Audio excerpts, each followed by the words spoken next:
Oke, hari ini gue mau bahas brand Alpharol. Nah, brand Alpharol ini adalah brand milik Deddy Corbuzier. Kenapa gue mau bahas ini? Karena di sini banyak banget yang bisa kita ambil pelajarannya mengenai strategi-strategi yang menurut gue kurang tepat dan menurut gue bisa diperbaikin. Ya, oke, kita mulai ya. Oke, brand Alpharol itu sendiri terdaftar mereknya untuk 2 orang, yaitu satu Deddy Cahyadi, nama aslinya Deddy Corbuzier, dan satu lagi temennya. Ya. Secara merek ini milik Deddy Corbuzier, jadi bukan dia kayak brand ambassador doang gitu ya. Dia emang ini brandnya dia. Nah, gue mau ngajak lo dulu untuk lihat video ketika Deddy Corbuzier diinterview dan menjelaskan tentang apa itu brand Alpharol. Karakter-karakter alfa adalah karakter-karakter alfa, berani, tidak patah semangat, mengambil keputusan, dan lain sebagainya. Saya tidak mengerti ketika seseorang memilih untuk tidak menjadi alfa. Ada sebuah anekdot.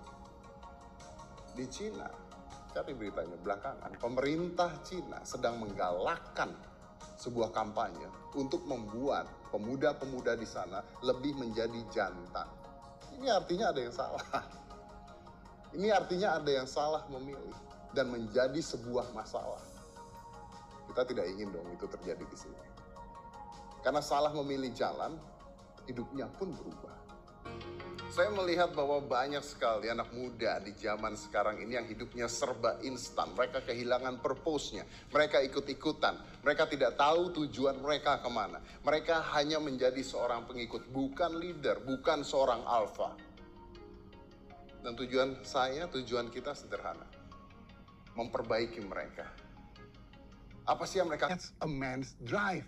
Harus cepat, simple, time is essential, time is money. And that's a man. So, I create this.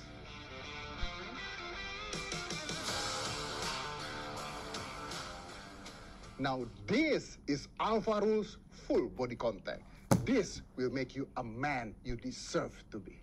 What if I say, kalian sebagai cowok nggak perlu ribet-ribet lagi masuk supermarket, nyari shampoo, walaupun saya nggak pakai shampoo for sure, sabun muka, sabun badan dan semuanya, dan kalian gak perlu berlama-lama lagi di kamar mandi bukain tutup botol satu-satu untuk sabun-sabun yang berbeda. Just one bottle and one bottle only, the full body contact.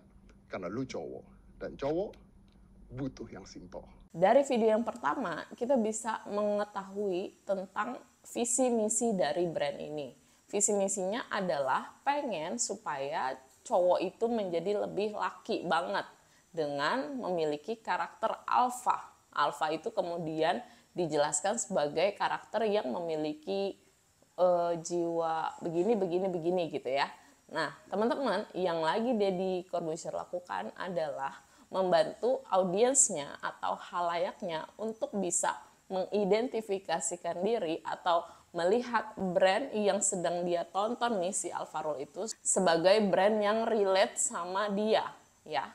Nah, Deddy Corbuzier sedang membantu marketnya melihat itu ya. Inilah yang disebut UVP, Unique Value Proposition. Unique Value Proposition adalah proposisi atau penawaran kita ke market kita mengenai sesuatu yang intangible ya. Intangible atau tidak berwujud. Kalau di sini berarti tentang konsep dari brandnya ini apa. Ketika konsepnya itu disukai, maka diharapkan audiensnya bisa relate sama brandnya dan menyukai brand itu dari sisi konsep, sehingga ketika dia menggunakan produknya, maka dia bisa lebih memiliki emotional benefit. Unique value proposition yang aslinya itu sebenarnya adalah nilai intangible yang tidak berwujud dan juga yang berwujud. Tapi sayangnya kesini-sini UVP itu seolah memang hanya tentang intangible dari brand. Ini agak gue sayangkan. Makanya gue sendiri nggak pernah ngomongin tentang UVP. Bahkan gue nulis buku Filsafat Brand, di situ gue nulisnya hanya USP saja atau unique selling proposition. Unique selling proposition adalah penawaran kita ke market kita tentang brand kita secara keseluruhan. Sebenarnya kalau USP-nya itu benar, maka UVP-nya itu udah termasuk di dalam USP. Jadi ini tentang penggunaan istilah. Tapi kesini-sini ketika kita ngomongin brand, seolah brand itu tentang konsep UVP ini terus, ya. Jadi seolah-olah brand itu menjual karena dia menggunakan konsep yang bagus, ya. Memang betul, tapi ingat semua itu hanya proposisi atau penawaran.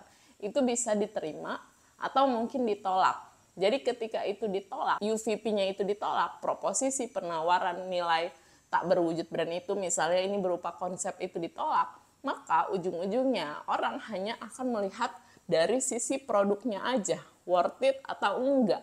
Karena dia nggak ngerasa dapat penambahan nilai dari si UVP-nya.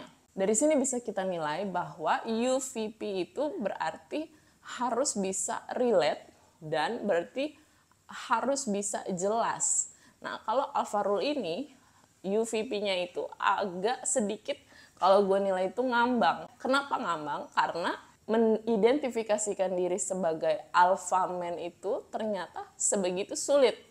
Lihat Deddy Corbuzier tadi ngejelasin, jelimet dan panjang. Ya. Akhirnya ketika UVP-nya itu sulit dimengerti, maka sulit juga diterima. Itu yang satu. Untuk UVP-nya pernyataannya itu terlalu rumit. Ya.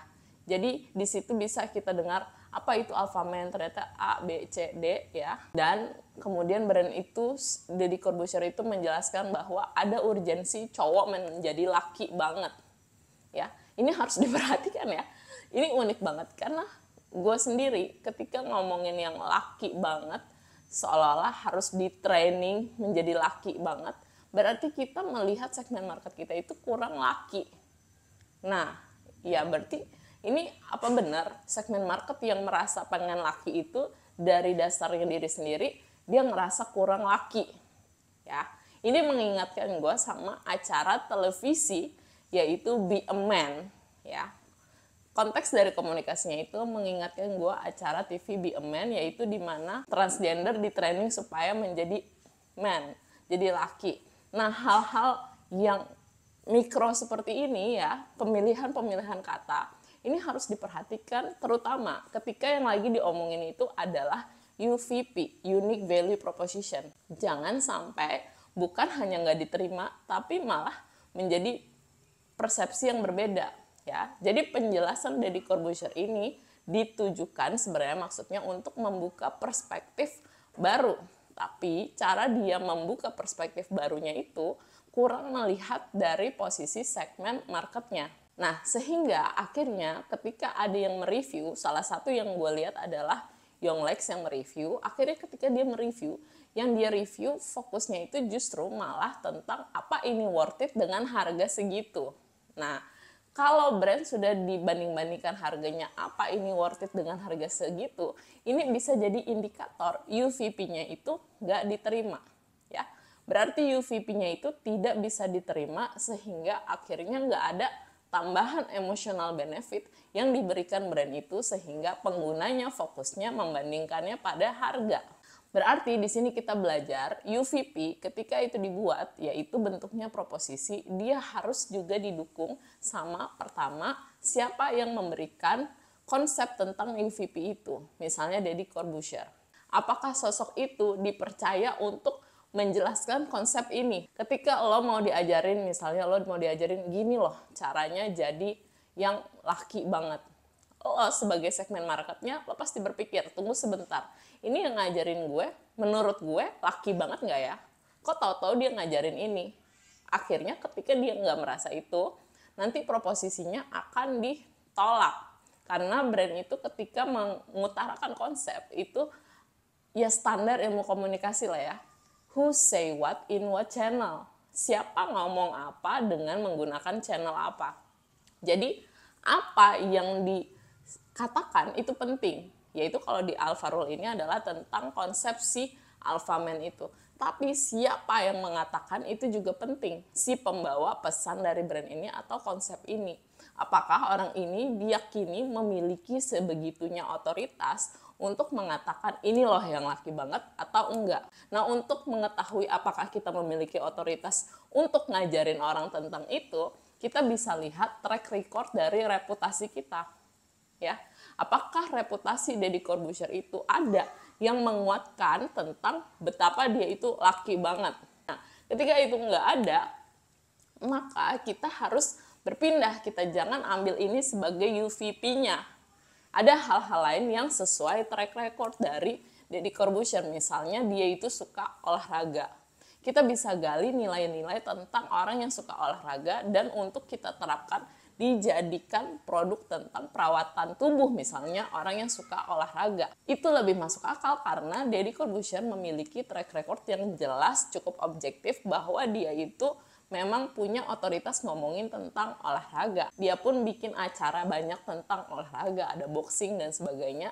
Dan kegiatan harian dia emang tentang olahraga. Nah, kalau ini yang diambil, maka akhirnya Deddy Corbuzier itu dengan brand Alpha Rule ini bisa berkolaborasi sama brand-brand yang mungkin di industri yang berbeda, misalnya pakaian untuk olahraga, ya kan? Tapi segmen marketnya sama, sehingga brandnya bisa banyak berkolaborasi dan lebih bisa expanding yang luas. Sebenarnya ada banyak yang mau gue jelasin dari study case ini, tapi gue nggak mau video ini terlalu kepanjangan. Salah satunya misalnya tentang pemilihan produknya. Ya, pemilihan produknya itu ada di fase yang sudah majority, sudah banyak.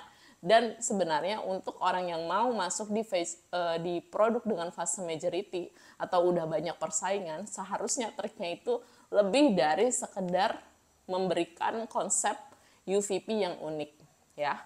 Jadi kesimpulannya, brand ada UVP, ya, ada USP, ya. Saat ini seperti itu dipahaminya. Kalau gue sendiri, gue USP aja. Nanti kapan-kapan gue jelasin kenapa gue USP aja. Nah, UVP ini dinilai sebagai konsep dari brand yang bisa membuat market atau segmen marketnya itu merasa senang dengan konsep itu, sehingga akhirnya mendapatkan emotional benefit ketika membeli produk dan layanan. Berarti ini sebagai penguat, tapi perlu diingat produk dan layanannya juga harus bisa mendukung ya unique value proposition-nya. Kalau nggak mendukung, akhirnya misalnya brand lo itu mau dinilai sebagai brand yang mencintai lingkungan, tapi produknya nggak mendukung. Akhirnya komunikasi lo cuman jadi kayak program CSR perusahaan aja gitu. Karena lo nggak benar-benar menerapkan itu nilai-nilai itu di brand lo.